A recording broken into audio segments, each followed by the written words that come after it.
Bonjour, nous sommes le mercredi 4 mars 2026 et le sujet est la guerre au Moyen-Orient avec d'un côté Israël et les États-Unis face à l'Iran. La fermeture du détroit d'Ormuz fait flamber le prix du baril de pétrole, comme je vous l'avais dit précédemment, c'était prévisible. Ici on peut voir par exemple le baril de Brent.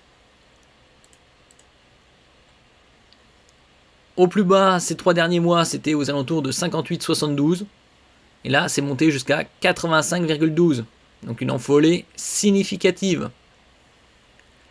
Idem, celui du Texas.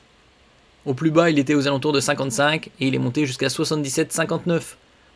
Actuellement, 1 euro, c'est 1,15$, un peu moins d'1,16$. Avec la guerre au Moyen-Orient et la fermeture du détroit d'Ormuz, capitale pour la circulation du pétrole, puisqu'une bonne partie du pétrole circule par cette région, le prix du baril de pétrole est en hausse, ce qui était évident. Cette augmentation pourrait se répercuter sur le prix de l'essence et du diesel avec une augmentation estimée entre 20 et 30% à court terme, voire plus si la situation s'aggrave. Il faut se rappeler qu'en 2008, le baril était aux alentours de 160$ et à l'époque, 1 euro c'était 1,60$. Donc un baril à 100 euros. N'oubliez pas de vous abonner pour plus de news nationales, européennes et internationales sur ce monde merveilleux dans lequel nous vivons. Avec la guerre qui a éclaté au Moyen-Orient, la crise d'une hausse des prix des carburants est bien réelle. Les prix du pétrole ont flambé ce lundi matin à l'ouverture, dépassant brièvement 80$ le baril, à cause des craintes de graves perturbations sur l'offre mondiale de brut.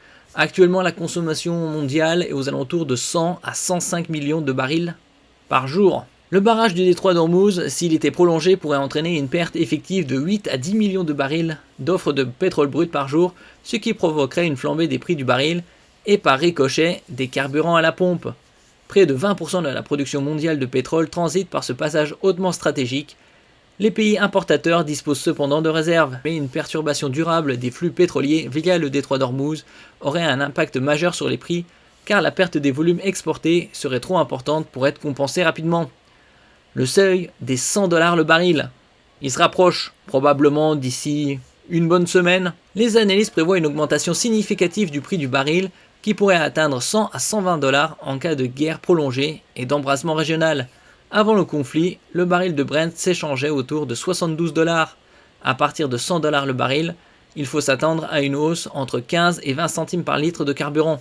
Ce sera bien plus que ça, puisqu'une hausse de 15 à 20$ supplémentaires, c'est déjà 15-20 centimes en plus. Avec 100$ le baril, il y a quelques jours, 1 euro c'était aux alentours de 1,18. Là il est tombé à 1,16$ pour 1 euro. Ce sera probablement à la pompe une augmentation bien supérieure à 20 centimes. Si le baril dépasse 120$, comme craint en cas de guerre prolongée avec l'Iran, l'augmentation pourrait alors atteindre 30 à 40 centimes par litre, voire plus. Avec un baril à 120$, les prix à la pompe seront bien plus importants. Actuellement, on peut trouver aux alentours de... Il y a quelques jours, c'était 1,65€ le litre de diesel ou B7. Avec un baril à 120$, on serait largement à 2,10€. Donc une augmentation 40-50 centimes facilement. L'exemple de la guerre en Ukraine, ça fait déjà plus de 4 ans, c'était le 24 février 2022. En mars 2022, lors de la guerre en Ukraine, le baril avait dépassé les 100$, entraînant une hausse rapide des prix à la pompe, avec un pic à près de 2 € le litre en France, qui avait provoqué d'importantes perturbations. L'OPEP+, organisation des pays exportateurs de pétrole étendue, a annoncé une augmentation de sa production pour avril, mais celle-ci pourrait ne pas suffire à calmer les marchés, surtout si le conflit s'étend ou si les infrastructures pétrolières sont ciblées, ce qui est fortement probable. Donc là, on a des prix très élevés, 84$, probablement la semaine prochaine, ou peut-être fin d'ici cette semaine, vendredi, ça atteindra les 95$. Tout dépend de la situation au Moyen-Orient. Si ça se prolonge tout au long du mois de mars, on aura largement 120$ à la fin de ce mois-ci. Nous verrons.